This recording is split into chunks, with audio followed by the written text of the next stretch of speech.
السلام علیکم. As com the life کے ساتھ فیصل ہارون ایک بار پھر آپ کی خدمت میں حاضر ہے اور میرے ساتھ یہاں موجود ہیں جناب جاوید احمد غامدی صاحب. جیسا کہ آپ جانتے ہیں ایز کام دی لائف کی اس نشست کا مقصد یہ ہوتا ہے کہ ہم آپ لوگوں کو ایک موقع فراہم کر سکیں کہ آپ ہماری ایپ ایز کام دی میں رجسٹر کرنے کے بعد اس ایونٹ میں شرکت کر کے غامدی صاحب سے براہ راست اپنے سوال پوچھ سکیں. آغاز سے پہلے چند اہم باتیں. سب سے پہلی بات یہ کہ آپ کا جو نام ایز غامدی کی پروفائل میں ڈسپلے ہوتا ہے وہی نام زوم میں بھی ڈسپلے ہو رہا ہو. زوم میں اگر آپ اپنا نام تبدیل کرنا چاہتے ہیں تو اس کے پر رائٹ کلک کر کے اس کو ری نیم کر سکتے ہیں. اور موقع آنے پر آپ کے پاس اباؤٹ 30 سیکنڈ ہوں گے اپنا سوال پوچھنے کے لیے, اور میری آپ سے گزارش ہوگی کہ برائے مہربانی صرف ایک سوال پوچھیے گا. اسی کے ساتھ اللہ تعالیٰ کے نام سے اس ایونٹ کا باقاعدہ آغاز کرتے ہیں. بسم اللہ الرحمن الرحیم. السلام علیکم غامدی صاحب. وعلیکم السلام. سر, ارسطو نے کہا تھا کہ جتنی نامعلوم اشیاء ہیں اس میں سے جو سب سے زیادہ نامعلوم شے ہے وہ وقت ہے. آج کوئی اباؤٹ 2500 سال کا عرصہ گزر جانے کے بعد بھی ہم وقت کے بارے میں بہت ہی کم جانتے ہیں. سائنس کی دنیا میں بھی کچھ قیاسات تو موجود ہیں مگر وقت کی حقیقت وہاں پر بھی اب تک متعین نہیں کر پائے ہم. میں یہ جاننا چاہتا ہوں کہ وقت کے حوالے سے, اس کی حقیقت کے حوالے سے آپ کا کیا رجحان ہے؟ آیا کہ ہمارا دین اس معاملے میں ہماری کوئی رہنمائی فرماتا ہے یا نہیں؟ اور سب سے بڑھ کر یہ کہ وقت کی حقیقت جو بھی ہو اس کی اہمیت پر اگر آپ کچھ روشنی ڈالیں تو بڑی مہربانی ہوگی. میرے نزدیک اس طرح کے تمام معاملات میں ایک بنیادی غلطی یہ ہوتی ہے کہ ہم اصل حقیقت سے بات شروع کرنا چاہتے ہیں. وہ ہماری گرفت میں نہیں ہے. یعنی اگر مذہبی لحاظ سے دیکھیے تو اصل حقیقت کی حیثیت تو اللہ تعالیٰ ہی کو حاصل ہے. جی. اللہ تعالیٰ کو ہم دیکھ نہیں سکتے. اللہ تعالیٰ کی صفات بھی جتنی بیان ہوئی ہیں قرآن میں وہ اصل میں ہمارا حوالہ ہے. یعنی ہم بندوں کو اس کی رحمت چاہیے, اس کی شفقت چاہیے. وہ صفات بھی ہمارے حوالے ہی سے ہیں. اللہ تعالیٰ کی صفات جو ان سب حوالوں سے بالا تر ہوں اس کا بھی ہم کوئی شعور نہیں رکھتے. اللہ تعالیٰ کے سنن جو قرآن میں بیان ہوئے ہیں, یعنی وہ بندوں کے ساتھ کیسے معاملہ کرتے ہیں, میں نے ان کی فہرست متعین کر کے بتا دی ہے اپنی کتاب میں. جی. ان پر بھی اگر آپ غور کریں تو وہ بھی ہمارے ہی لحاظ سے سب, یعنی کیونکہ اللہ تعالیٰ نے اپنی اس وسیع کائنات میں ایک ذرے کے برابر ہی کہا جا سکتا ہے ایک سیارے کا انتخاب کر کے یہاں ہمیں پیدا کیا ہے, تو اس لیے یہ بتایا ہے کہ میں تمہارے ساتھ کیا معاملہ کروں گا. یہ ہمارے حدود علم ہے. تو فلسفے میں, علم کلام میں جب اللہ تعالیٰ کے ہاں بیٹھ کر یا ماورائے طبیعات کوئی خیال قائم کر کے اس ساری چیز کو سمجھنے کی کوشش کی جاتی ہے تو دنیا میں 2-2.5 ہزار سال کی علم کی تاریخ بتاتی ہے کہ اس میں آخری درجے کی ناکامی ہوئی ہے. یعنی کچھ بھی نہیں کہا جا سکتا. اس لیے میں دوسرے طریقے ہی کو صحیح سمجھتا ہوں, اسی کو پسند کرتا ہوں, اور وہ یہ کہ ہم اپنے آپ کو متخیلے کے حوالے کرنے کی بجائے اس دنیا میں رہنا سیکھیں جو ہمارے گرد و پیش میں ہے. تو ہمارے گرد و پیش میں جو دنیا ہے اس میں 2 طرح کی چیزیں ہیں. ایک کو علم کی اصطلاح میں کہا جاتا ہے وجودی حقائق, یعنی بس وہ ہے. جی. ہم ان کی حقیقت کو متعین نہیں کر سکتے. اس سے ہمارا علم شروع ہوتا ہے. یعنی وہ وجودی حقائق مادے میں بھی ہیں, علم میں بھی ہیں, نفس میں بھی ہیں. ان سے ہم ابتدا کرتے ہیں, جس کو ارسطو نے بھی اپنی منطق میں بیان کیا تھا کہ وہ اولیات ہیں. جی. یعنی ان کے بارے میں آپ استدلال کی ابتدا کا مقدمہ قائم کرنے کے لیے تو کچھ کہہ سکتے ہیں لیکن ان کی حقیقت کے بارے میں کچھ نہیں کہہ سکتے. یہ آپ کے علم میں ہوگا کہ اس نے وعدہ کیا تھا کہ وہ اس پر بعد میں بات کرے گا, لیکن وہ وعدہ 2-2.5 ہزار سال میں کوئی بھی ایفا نہیں کر سکا. یہ ممکن بھی نہیں. تو یہ وجودی حقائق ہے, یعنی چیز موجود ہے, اس سے ہم ابتدا کرتے ہیں اپنے علم کی. اس کے بعد ہمارا علم شروع ہوتا ہے. اگر آپ غور کر کے دیکھیں تو ہمارا جدید سائنسی علم کیا اس سوال کا کوئی جواب دیتا ہے کہ مادہ کیا ہے، کہاں سے آیا ہے؟ کوئی اس کی نیچر بھی ہمیں نہیں پتہ، سورس بھی نہیں پتہ، کچھ معلوم نہیں. یہ تو ہم چند الفاظ بول لیتے ہیں. خود میٹر، مادہ، یعنی ایک لفظ ہے جو ہم نے ایک وجودی حقیقت کے لیے اختیار کر لیا ہے، اس لیے کہ ایک دوسرے کے ساتھ کمیونیکیٹ کرنا ہوتا ہے. اس کے بعد دیکھیے کہ اس مادے میں حیات پیدا ہوتی ہے. حیات ہمارے سامنے پیدا ہوتی ہے، یعنی ایسا نہیں ہے کہ کہیں ماضی کا قصہ ہے. میں آپ اسی دنیا کے اندر جو چیزیں کھاتے ہیں، اور وہ فیکٹری بھی سامنے لگی ہوئی ہے جس میں وہ قطرہ آب تیار ہوتا ہے، نطفہ بھی اسی میں تیار ہوتا ہے اور بہضہ بھی اسی میں تیار ہوتا ہے. اس کی تیاری آسمان پر نہیں ہوتی، یعنی وہ کن اجزاء سے بنتا ہے وہ بھی معلوم ہے، اور وہ کہاں تیار ہوتا ہے یہ معلوم ہے، لیکن کیسے تیار ہوتا ہے کوئی نہیں جانتا. یعنی اس میں آخری درجے کی بے بسی ہے. تو مادے میں حیات کیسے پیدا ہو جاتی ہے؟ یعنی وہی بے جان چیزیں بظاہر ہم نے سبزی کھا لی، گوشت کھا لیا، بے جان کر کے کھاتے ہیں نا، زندہ تو نہیں کھا لیتے. انہی سے وہ بیضہ بنتا ہے، انہی سے وہ قطرہ آب بنتا ہے، اور جس وقت ان دونوں کے ملاپ سے پھر زندگی کی ابتدا ہوتی ہے تو بس ہو جاتی ہے. وہ ایک وجودی حقیقت ہے. اس کا میکنزم کیا ہے، کیسے ہو جاتی ہے، ہم نہیں جانتے. پھر حیات کے بارے میں ہم یہ جانتے ہیں کہ اس کے جو نمونے ہمارے سامنے ہیں، وہ پودوں میں ہیں، نباتات میں ہیں، جانوروں میں بھی ہیں. انہی میں خود اپنا جائزہ لیتے ہیں تو معلوم ہوتا ہے کہ اس حیات میں شعور بھی پیدا ہو گیا. اب وہ شعور پیدا ہو گیا کیسے ہو گیا؟ یعنی وہ ہمارے گھر میں جس کتے سے ہم کھیلتے ہیں اور جو بلی آتی ہے اس میں کیوں نہیں پیدا ہوا؟ اگر عمر کے لحاظ سے دیکھیں اس دنیا میں جو ہمیں اب معلومات ہیں تو ہم سے کافی پرانے ہیں، نہیں پیدا. تو اس وجہ سے اگر آپ اس پہلو سے دیکھیں کہ مادہ، حیات اور شعور، تو بالکل بے بسی ہے اس میں. اسی کو اوپر چلے جائیں، یعنی یہ ذرا جہان صغیر ہے کہہ سکتے ہیں آپ، جہان کبیر میں چلے جائیں میکرو لیول پر، تو وہاں کیا ہے؟ وہاں مادہ ہے، مکان ہے اور زمان ہے، ٹائم، سپیس اور میٹر. میٹر تو ہے ہی، جی، یعنی وہ تو بکھرا ہوا ہے، لیکن اس کے ساتھ ایک اور چیز بھی ہے. یعنی اب ہم نے کوشش کی کہ اچھا بگ بینگ سے ہم ابتدا کر کے دیکھ لیں، لیکن کر لیں ابتدا تو اس میں یہ سوال پیدا ہوگا نا کہ یہ جو مکان جس میں پھر یہ انفجار ہوا ہے اور یہ اتنی عظیم کائنات وجود میں آ گئی ہے، تو سپیس ہے نا. جی بالکل. یہ کیا ہے؟ کوئی نہیں جانتا، بالکل کوئی بھی نہیں جانتا، یعنی کچھ معلوم ہی نہیں. یہ تصور کرتے ہیں ہم کہ شاید اس انفجار سے یہ سپیس بنتا چلا جا رہا ہے یا پہلے سے موجود ہے، لیکن بجائے خود اس کی حقیقت کیا ہے نہیں جانتے. یعنی سائنس و علم ہو، جن دائروں میں سائنس کی بڑی کامیابیاں ہیں تو عام لوگ جب اس کو اس دائرے میں پڑھتے ہیں، اب ظاہر ہے کہ یہ بڑی کامیابی ہے نا کہ میں آپ یہاں گفتگو کر رہے ہیں اور مریخ پر بھی کوئی آدمی چاہے اس کے پاس آلات ہوں تو سن سکتا ہے. یہ معمولی کامیابی نہیں ہے. اسی طرح جہاز اڑ رہے ہیں اور بے شمار چیزیں ہیں. انسان خیال کرتا ہے، لیکن جو بنیادی سوالات ہیں ان میں ایک حرف کا بھی علم نہیں ہو سکا. یعنی یہ سب کچھ اس کے بعد ہے. بنیادی سوال تو اگر آپ جہان کبیر میں دیکھیں تو یہ ہے کہ مادہ کیا ہے، سپیس یعنی مکان کیا ہے، ٹائم کیا ہے.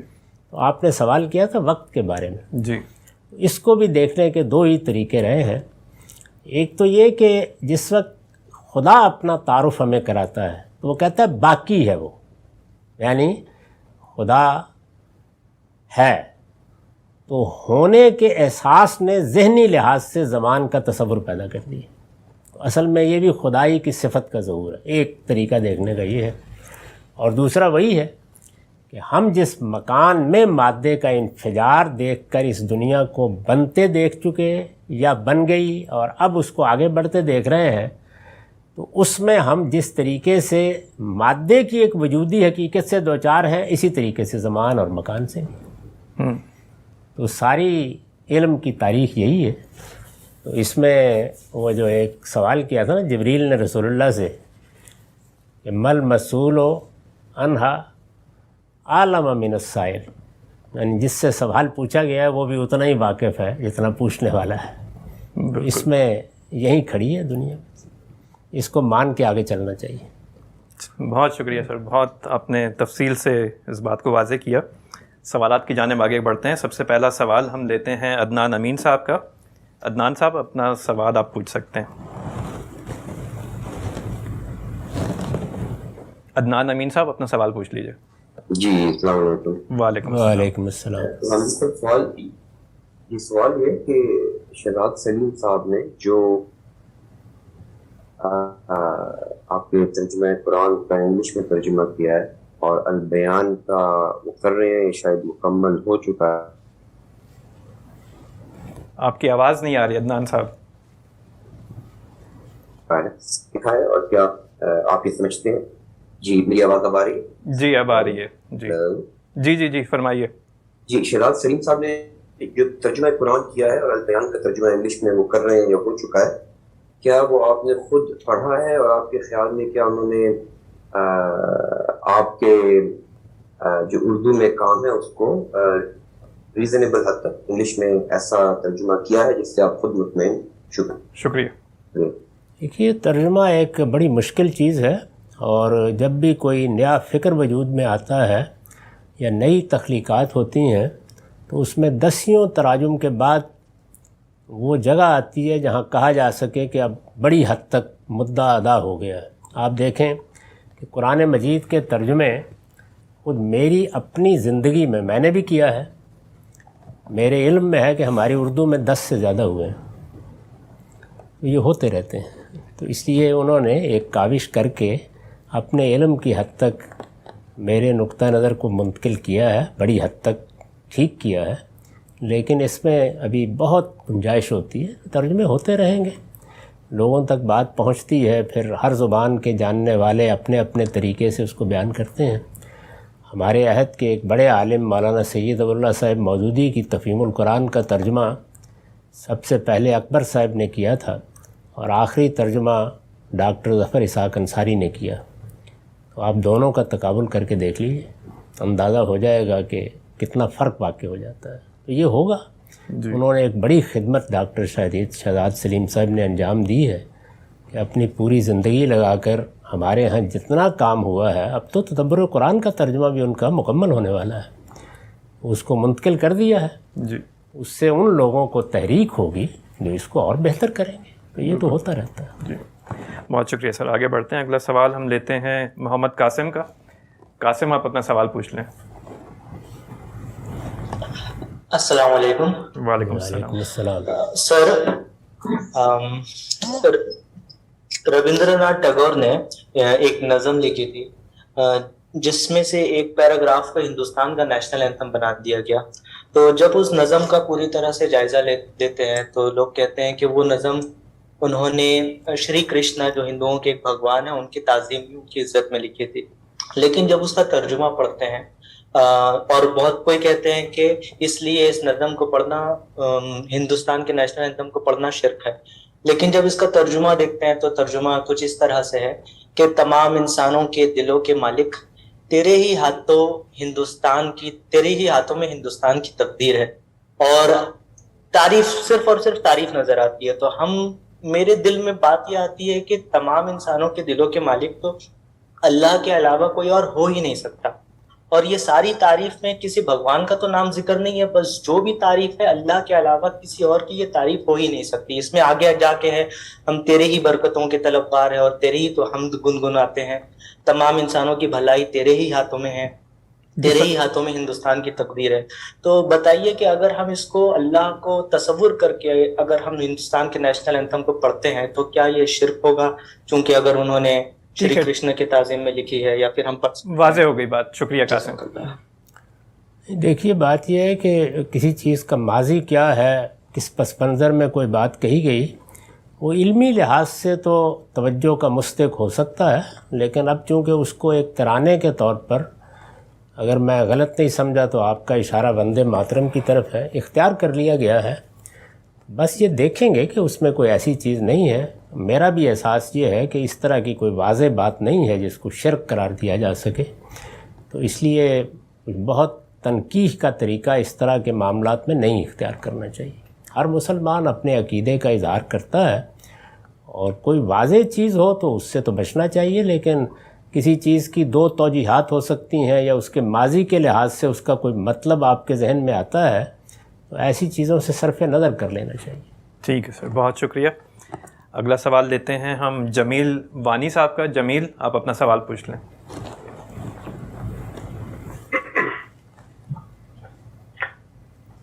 السلام علیکم غامدی صاحب۔ وعلیکم السلام۔ وعلیکم السلام۔ غامدی صاحب، میں انڈیا کشمیر سے ہوں، بہت بہت شکریہ مجھے ٹائم دینے کے لیے۔ سر، اس وقت جس دور سے ہم گزر رہے ہیں، آپ پتہ ہے 2019 سے جب آرٹیکل 370 ایگریگیٹ ہوا ہے تو جس طرح سے وہ حالات بدلے ہیں، جو بھی آفیسرس یہاں کی ایڈمنسٹریشن اب باہر سے آ رہی ہے، یہاں میجارٹی کو مائنارٹی میں تقسیم کیا جا رہا ہے۔ جیسے ریسنٹلی ایک نیوز آئی ہے کہ یہاں الیکشن ہونے جا رہے ہیں تو 75 لیکس وہ ہندو ووٹ چھپکے سے اس میں ایڈ کرتے ہیں، تو وہ اس کا ڈائریکٹ ہی نظر آتا ہے کشمیر میں۔ تو سر، میرا سوال یہ ہے کہ اس میں ہمیں دین کیا رہنمائی کرتا ہے؟ جس ملک کی طرف ہم دیکھ رہے تھے وہ تو خود غلام نکلا، جنہوں نے ہمیں 70 سال سے دھوکہ دیا ہے۔ Thank you sir. بات واضح ہوگی سر آپ کی؟ آپ کچھ سمجھ سکے؟ تھوڑی کٹ رہی تھی آواز، تو سمجھ میں پوری طرح واضح نہیں ہو سکی کہ ان کا اصل سوال کیا ہے، اندازہ ہی لگایا جا سکتا ہے۔ جی، آپ اپنا اندازہ اگر بیان کریں تو ہو سکتا ہے کہ دو اندازوں سے مل کر ہم کسی نتیجے پر پہنچ جائیں۔ کوشش کرتا ہوں۔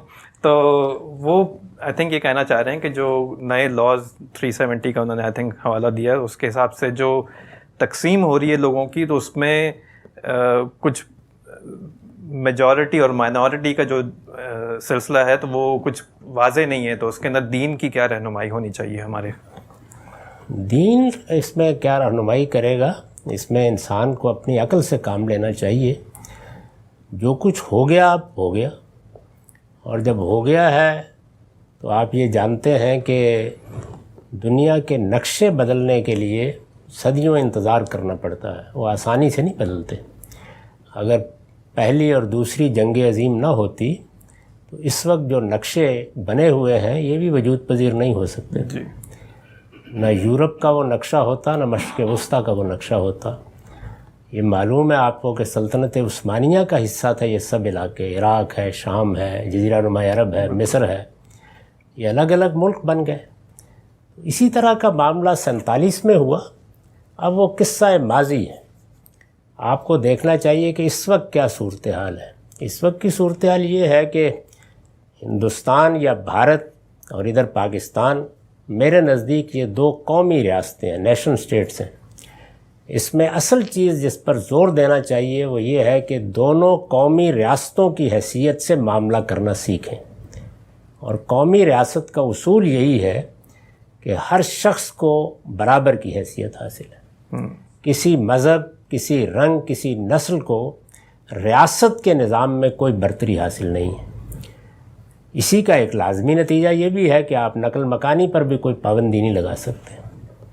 تو اس لیے یہ سب اب ہونا ہے، اس کو ایک واقعے کے طور پر تسلیم کر کے دیوار سے سر پھوڑنے کی بجائے اپنی قوم کی تعمیر، ترقی، اس کی تعلیم، اس کی بہتری، اپنے شہروں کی بہتری، اس کو توجہ کا مرکز بنانا چاہیے۔ یہ غلامی اور آزادی کے تصورات فتوحات کے زمانے کے تصورات ہیں، کیونکہ آخری بڑی سلطنت برطانیہ وہ ابھی 70-80 سال پہلے ہی ختم ہوئی ہے، تو ہم اس میں جو الفاظ بولتے تھے آزادی، غلامی، عادی ہیں ابھی تک ان کے۔ جدید جمہوری ریاستوں اور قومی ریاستوں میں اس کا کوئی تصور نہیں ہے۔ میں یہاں امریکہ میں بیٹھے ہوئے لوگوں سے پوچھتا ہوں جو دنیا بھر سے یہاں آباد ہو رہے ہیں، آ کے یہ غلام ہیں یا آزاد ہیں؟ تو اس لیے یہ بے معنی ہو چکی ہیں باتیں۔ ان سے نکلیں اور نکل کر اپنی قوم کی علمی اور فکری تعمیر کو موضوع بنائیں، تاکہ آپ دنیا کی قوموں میں برتر جگہ پر کھڑے ہوں۔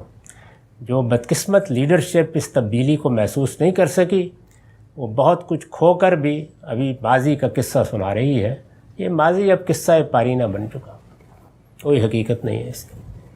آئی تھنک آپ، میرے خیال سے آپ نے ایک بہت ہی اچھا نقطہ واضح کیا کہ مطلب کمپٹیشن کی مائنڈ سیٹ سے نکل کر جو ترقیاتی مائنڈ سیٹ ہے لوگوں کی فلاح و بہبود کا، وہ نصب العین ہونا چاہیے. نصب العین ہمارا غلط ہو گیا ہے. اس وقت تو اس بات کی طرف دیکھنا چاہیے کہ ہم جس جو بھی علاقہ ہے ہمارا، اس علاقے کے اندر لوگوں کے حالات کیا ہیں، ان کی تعلیم کا کیا معاملہ ہے، ان کے لیے صحت کی سہولتیں کیسی ہیں.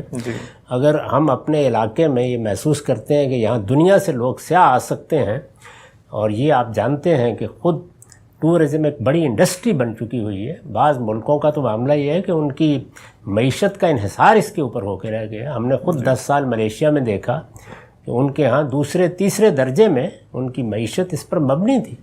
ان چیزوں پر غور کریں تاکہ آپ کی معیشت بہتر ہو، آپ کے ہاں علم میں بہتری آئے. لوگوں کے اندر مسابقت ہے تو مسابقت ترقی میں ہونی چاہیے. بالکل، یہ کوئی چیزیں نہیں ہیں. بہت شکریہ سر. آگے بڑھتے ہیں. اگلا سوال ہم لیتے ہیں توصیف چودھری صاحب کا. توصیف اپنا سوال پوچھ لیجئے. السلام علیکم. وعلیکم السلام. توصیف سوال میں یہ پوچھنا چاہتا تھا کہ یہ حضرت عیسیٰ کی بن باپ کی پیدائش اور حضرت موسیٰ نے جیسے دریا کو چاک کر دیا، ان کی عقلی دلیل کیا ہو سکتی ہے، یا کوئی ہو سکتی ہے یا نہیں، یا ہم جس سے کہیں کہ یہ اللہ نے کیا. شکریہ. اگر آپ مانتے ہیں کہ اس کائنات کا ایک پروردگار ہے، اس پروردگار کو تو پھر دنیا میں اپنے بنائے ہوئے قوانین کا اسیر نہیں ہونا چاہیے. عقل تو یہی کہتی ہے جب چاہے توڑ کر رکھ دے. عقل تو یہی کہتی ہے. یعنی یہ مشاہدے کے خلاف ہے، عقل کے بالکل مطابق ہے. یا خدا کو نہ مانیے یا پھر اس کا لازمی نتیجہ مان لیجیے. تو وہ دنیا میں جو قوانین بنا چکا ہے اس کا خود اسیر نہیں ہے. جب چاہتا ہے اس کو توڑ دیتا ہے. توڑ دیے اس نے. خدا کو جب خدا مان لیا تو پھر تو اس کا عقلی نتیجہ یہی ہے کہ وہ عقلی نتیجہ ہے اس کا. چلیے جی آگے بڑھتے ہیں. اگلا سوال ہے خوشنود احمد صاحب کا. خوشنود اپنا سوال پوچھ لیجئے. جی السلام علیکم. وعلیکم السلام. غامدی صاحب، قرآن مجید شرک کو سب سے بڑا گناہ قرار دیتا ہے اور اس کے لیے ابدی جہنم کی وعید بھی سناتا ہے. اور آپ اکثر یہ بات فرماتے ہیں کہ شرک یہ کوئی مذہبی سا گناہ نہیں ہے، یہ اصل میں خدا کی ذات پہ جھوٹ بولنا ہے، جس کی وجہ سے اتنی بڑی سزا مقرر کی گئی ہے. لیکن غامدی صاحب، جو لوگ شرک کر رہے ہوتے ہیں، مثال کے طور پر عیسائی یا ہندو، وہ جان بوجھ کے تو خدا کی ذات پہ جھوٹ نہیں بول رہے ہوتے. یعنی کہ وہ یہ بات کہتے ہیں کہ ہم کچھ دلائل کی بنیاد پر ایک مذہبی کتاب کو مانتے ہیں اور اس مذہبی کتاب میں یہ چیز لکھی ہوئی ہے. تو زیادہ سے زیادہ ہم یہ کہہ سکتے ہیں کہ ان کو بڑی غلطی لگ گئی ہے. لیکن یہ بڑی غلطی لگنا یہ قتل اور ریپ سے بڑا گناہ کیسے ہو گیا؟ یعنی کہ یہ بات مجھ پہ کبھی واضح نہیں ہو سکی کہ ٹھیک ہے شرک ایک بڑا گناہ ہے، ایک غلط بنیاد پہ غلط بات مانی جا رہی ہے، لیکن قتل ریپ یہ بظاہر تو اس سے زیادہ سنگین اخلاقی جرائم محسوس ہوتے ہیں. بہت اچھا سوال ہے آپ کا. وضاحت آپ کر سکیں. جی جی جی جی دیکھیے، اس دنیا میں دو طرح کی قومیں کہیے یا افراد کہیے ہیں. میں شرک کے حوالے سے بات کر رہا ہوں. ایک وہ ہے کہ جنہوں نے یہ نقطہ نظر اختیار کیا ہے کہ اس کائنات میں ذات خداوندی کے ساتھ خلق یا امر میں کچھ دوسری ہستیاں شریک ہیں، اور وہ اس بات کو اسی طرح بیان بھی کرتے ہیں. یعنی وہ کہتے ہیں کہ یہ کائنات اور اس کا نظم اصل میں اسی شراکت پر قائم ہے. جیسے ہندو مت میں اس کی بھی ایک توجیہ کرتے ہیں بعض مفکرین کہ وہ اصل میں اللہ کی صفات کی پرسونیفیکیشن ہے، لیکن بہرحال وہاں اس بات کو تسلیم کیا جاتا ہے کہ برہما نے جب اس کائنات کو وجود بخشا ہے تو تخریب اس کو سونپ دی ہے اور تعمیر اس کو سونپ دی ہے، جو وشنو اور شیو کا تصور ہے ان کے ہاں.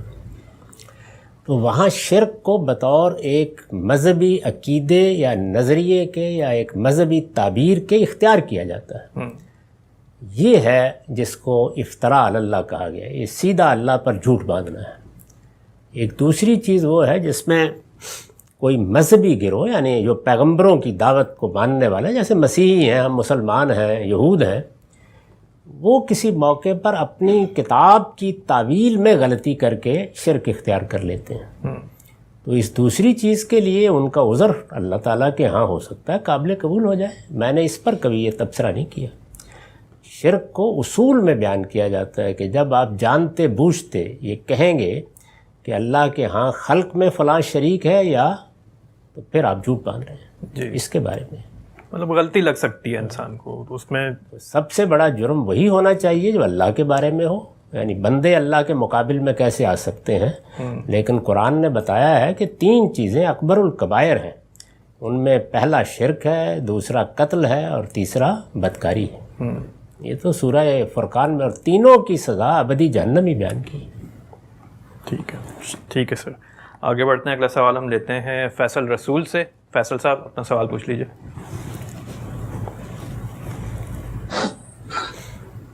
جی السلام علیکم. میرا سوال یہ ہے کہ ابھی جب سورہ توبہ کی تفسیر غامدی صاحب پچھلے دنوں جب کر رہے تھے تو اس میں انہوں نے ذکر کیا کہ جس طرح قرآن مجید میں ذکر ہے کہ ایک گروہ ایسا تھا جن کے بارے میں اللہ تعالیٰ نے ہدایت دی کہ حضور صلی اللہ علیہ وسلم ان سے کوئی بات چیت نہیں کریں گے، نہ ان کے جو ہے وہ جنازوں میں شریک ہوں گے، اور نہ ان کے لیے مغفرت کی دعا کی جائے گی وغیرہ وغیرہ. تو بہت ہی سخت ان کے بارے میں احکام اللہ تعالیٰ نے جاری کیا ہے.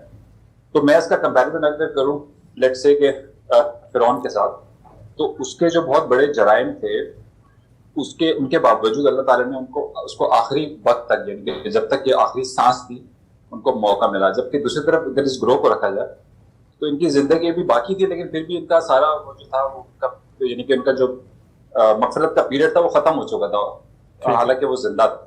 تو اس کو میں ویسی کمپیریزن اگر کیا جائے تو میں جاننا چاہتا ہوں صاحب سے کہ وہ اس کے بارے میں کیا سمجھتا ہوں. ٹھیک ہے شکریہ جی. ایک ہی اصول ہے. فرعون کا بھی یہ موقع ختم ہو گیا تھا. یعنی جس وقت حضرت موسیٰ ہجرت کر کے نکلے ہیں تو بس مہلت ختم ہو گئی تھی. اس کے بعد تو بس عذاب ہی آنا تھا. وہ پیچھا کرنے نہ آتا تو وہاں آ جاتا، اور عذاب آنے سے پہلے بھی اللہ تعالیٰ تنبیہ کرتے، مہلت دیتے ہیں. اسی طرح کا معاملہ یہاں ہے. یہ بھی بالکل آخری مرحلے کی چیز ہے، یعنی آخری سال میں رسالت میں آپ صلی اللہ علیہ وسلم کے، اور قرآن نے اس کو اصول کے طور پر بیان کر دیا ہے کہ جس وقت مہلت ختم ہو جاتی ہے تو کسی دوسری مصلحت سے اگر کچھ مدت دی بھی جاتی ہے، جیسے کہ خود سورہ فتح میں بیان کیا کہ قریش کی لیڈرشپ کی مہلت ختم ہو گئی تھی، لیکن حدیبیہ کے موقع پر مسلمان ٹوٹ پڑے، ان کو روک دیا گیا، اس لیے کہ وہاں بہت سے لوگ تھے جنہوں نے ابھی اپنے ایمان کا اظہار نہیں کیا تھا. تو اصل میں وہ مہلت ان کو ملی تو ان کے صدقے میں مل گئی. تو اسی طرح کی مہلت یہاں ہے، کیونکہ اللہ تعالیٰ نے رسول اللہ کے معاملے میں آخر تک لوگوں کو موقع دیا ہے، تو اس میں یہ بھی رہے. لیکن یہ بتا دیا ہے کہ بہت سے لوگ تھے جن کے دلوں پر مہر لگ چکی تھی، اب وہ زمین پر چلتی ہوئی زندہ لاشیں تھیں، اس کے سوا ان کی کوئی حیثیت نہیں تھی. جی تو ایک مہلت باطن میں ختم ہوتی ہے، ایک ظاہر میں ختم ہوتی ہے. ٹھیک ہے سر، بہت شکریہ. آگے بڑھتے ہیں. اگلا سوال ہم لیتے ہیں سرمد محمود کا. سرمد اپنا سوال پوچھ لیجیے. السلام علیکم غامدی صاحب. وعلیکم السلام. وعلیکم السلام. میرا سوال جوئے کے بارے میں ہے. جوا، میں نے آپ کا ایک کلپ سنا تھا جسے آپ نے اس بنیاد پر حرام قرار دیا ہے کہ اس میں کسی کا مال ناجائز طریقے سے لینا ہے، لیکن جب کوئی شخص جوا کھیلتا ہے تو وہ اپنی مرضی سے اپنا مال جو ہے وہ کھیل میں لگاتا ہے اور ان تمام شرائط کو پورا کرنے کے بعد اپنا مال کسی دوسرے کی نظر کرتا ہے. تو اس میں کوئی زبردستی نہیں ہوتی، کوئی حق تلفی نہیں ہوتی، تو ہم اس کو ظلم کی ڈومین میں رکھ کے کیسے سمجھ سکتے ہیں؟ بہت شکریہ. نہیں، اس کا اس پہلو سے ظلم اس کو نہیں کہا جاتا. یہ دوسرے کو آپ ضرر پہنچانے کے لیے، تو کسی کو ضرر پہنچانے کے لیے آپ کوئی کام بھی اگر کریں گے طے کر کے کہ ہر حال میں ایک کو ضرر پہنچنا ہے، تو یہ تو انسانی عقل بھی کہتی ہے کہ ایسی اجازت نہیں دینی چاہیے کسی انسان کو. وہ تو دو لوگ یہاں کھڑے ہوئے آپس میں باقاعدہ مبارزت بھی کر سکتے ہیں کہ آئیے ذرا تلوار چلا کے دیکھتے ہیں، اور مرضی سے کر سکتے ہیں، لیکن روکا جائے گا ان کو. اس کے نتیجے میں حضور نے فرمایا انصر اخا کا ظالمن و مظلومہ، اپنے بھائی کی مدد کرو خواہ وہ ظالم ہو یا مظلوم. لوگوں نے پریشان ہو کے پوچھا کہ ظالم تو سمجھ میں آ گیا، مظلوم؟ تو آپ نے فرمایا کہ مظلوم کی مدد یہ ہے کہ وہ بھی وہی کام کرنے جا رہا تھا اس کو اس سے روکو تاکہ وہ ظالم نہ بن جائے. تو یہ ضرر پہنچانے کا عمل ہے. جب آپ جوا کھیلنے کے لیے بیٹھتے ہیں تو اسی لیے بیٹھتے ہیں کہ بھائی مجھے تم سے مال لوٹنا ہے ہر حال میں. جی بات واضح ہوگی سر. آگے بڑھتے ہیں. اخلاق کی خرابی ہے اس کے اندر. اخلاق کی خرابی صرف ظلم میں نہیں ہوتی اور بھی بہت سی چیزوں میں ہوتی ہے. اگلا سوال لیتے ہیں ہم نوید افضل صاحب کا. نوید اپنا سوال پوچھ لیجیے.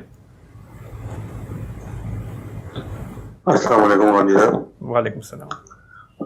غازی صاحب میرا سوال یہ ہے کہ قرآن شریف میں متعدد بار یہ ذکر آیا ہے کہ انسان اپنے اعمال کے نتیجے کے طور پہ یا جنت میں جائے گا یا دوزخ میں جائے گا تو اور پھر وہ ہمیشہ وہاں رہے گا ہمیشہ کے لیے. تو ہمیشہ کا کیا مطلب ہے؟ کیونکہ ہمیشہ رہنے والی ذات تو صرف اللہ تعالیٰ کی ہے. تو اگر انسان بھی ہمیشہ رہے گا تو پھر یہ صفت تو اللہ کی صفت کے برابر نہیں ہو جائے گی. شکریہ. یہ اللہ کی عنایت ہے کہ اس نے اپنی مخلوقات کو یہ اجازت دے دی ہے رہیں گے وہ جب تک اللہ چاہے. بہت بڑی عنایت ہے. یہی تو سب سے بڑی عنایت ہے جو کی گئی کہ میں نے تمہیں شعور دیا ہے تو موت تمہارے لیے ختم کرتی. آگے بڑھتے ہیں جی. اگلا سوال لیتے ہیں سیف فاروق کا. سیف اپنا سوال پوچھ لیجیے. السلام علیکم سر. ہوپ میری آواز آ رہی ہے؟ جی جی جی وعلیکم السلام. جی خیریت سے ہیں. اوکے, حضرت عیسیٰ کے حوالے سے ہی سوال تھا. ایک تو یہ تھا کہ ان کی جو پیدائش کا معاملہ ہو یا دنیا سے جانے کا معاملہ ہو اور ایون ان کے جانے کے بعد جو ان کی جو قوم ان کو نہیں مان رہی تھی, ان تمام معاملات میں دیکھ رہے ہیں کہ کتنا کافی مشتبہ کر دیا گیا معاملہ. مطلب کیوں نہ اس کو اسٹریٹ فارورڈ ہی رکھا جاتا ہے. جیسے حضرت نوح ہو گئے یا حضرت موسیٰ, ان کے واقعات ہم پڑھتے ہیں قرآن میں تو وہ تو کلیئرلی ہوتا ہے کہ جی ان کو نہیں, جنہوں نے نہیں مانا ان کے اوپر اللہ تعالیٰ نے عذاب نازل کیا. ان تمام چیزوں کو حضرت عیسیٰ جو سیکنڈ لاسٹ پروفٹ تھے ان پہ تو کافی اور اسٹریٹ فارورڈ ہونی چاہیے تھا معاملہ. ایسا لگتا ہے کہ کافی مشتبہ کر دیا گیا. اور سیکنڈلی یا پھر ہم ان چیزوں پہ فوکس نہ کریں اور ان کی جو تعلیمات ہیں ان پہ فوکس کریں. جی ٹھیک ہے جی, واضح ہوگی. السلام علیکم. اس میں کیا چیز مشتبہ کی گئی؟ ان کی بن باپ کی پیدائش ایک واقعہ بنی. وہ اپنی بستی میں بچپن میں اپنی نبوت کی گواہی دے رہے تھے, اس میں کوئی اشتباہ کا سوال نہیں تھا. اس کے بعد وہ یروشلم تشریف لائے. وہاں انہوں نے آ کے جو غیر معمولی معجزات دکھائے, جس طرح گفتگو کی اس کو بچے نے دیکھا. یروشلم کی گلیوں بازاروں میں لوگ اس کو دیکھتے رہے, اس میں بھی کوئی اشتباہ کا کوئی سوال نہیں تھا. آخری معاملے میں جب ان کی قوم نے ان کو مارنا چاہا تو قوم کو اس جرم کا اعتراف کرنا پڑا کہ ہم نے مار دیا ہے. تو یہ گویا ان کی طرف سے اپنے جرم کا اقرار تھا. تو خدا نے اقراری مجرم بنا کے ان کو سزا دی اور وہ سزا بڑی غیر معمولی دی گئی. اس سزا کا تو جب ذکر پڑھتے ہیں سن 70 میں جب تیتوس رومی نے حملہ کیا ہے, رونگٹے کھڑے ہو جاتے ہیں. اس کے بارے میں یہ بتا دیا گیا کہ ظالموں, تم نے تو اپنا پیمانہ بھر لیا یہ اعتراف کر کے کہ ہم نے اللہ کے رسول کو مار دیا ہے, لیکن تم نہیں مار سکے. بس اتنی سی بات. اس میں کیا چیز ہے جو اشتباہ کا باعث بنتی ہے؟ ٹھیک ہے سر, آگے بڑھتے ہیں. اگلا سوال لیتے ہیں ہم ہمایوں مجید کا. ہمایوں اپنا سوال پوچھ لیجیے. السلام علیکم غازی صاحب. وعلیکم السلام. میں کشمیر سے ہوں. تو میرا سوال جو ہے جو سورۃ العصر جو ہے جس میں 4 کمپوننٹ جو ہے ایمان ہے, عمل صالح و تواصی بالحق و تواصی بالصبر. اور میں نے کئی بار آپ کی جو ویڈیو کلپس میں سنتا آ رہا ہوں جس میں آپ نے جو واضح جو کیا ہے جتنا علم ایک انسان کے پاس ہے اس علم کے حساب سے اس کو جنت ملے گی. تو اس میں تھوڑا سا کنفیوژن ہے تو آپ کی رہنمائی چاہتے ہیں. السلام علیکم. کیا کنفیوژن ہے آپ کو اس میں؟ کنفیوژن, آپ کا سوال کلیئر نہیں ہو پایا. مطلب میرا سوال جو ہے جو سورۃ العصر جو ہم پڑھتے ہیں جی جی جی تو اس میں جو آپ میری آواز آ رہی ہے؟ جی جی جی آپ کی آواز آ رہی ہے, بالکل آ رہی ہے. جو پہلے جو کہا جاتا ہے کہ ایمان ہونا چاہیے, پھر عمل صالحات ہے, پھر وتواصی بالحق وتواصی بالصبر. 4 کمپوننٹ جو ہے ایک مسلمان کو جو جنت میں داخل ہونا چاہتے ہیں. مگر میں نے غامدی صاحب کی کئی ویڈیو کلپ جو سنے ہیں جس میں انہوں نے کہا کہ جتنا علم ایک انسان کے پاس ہے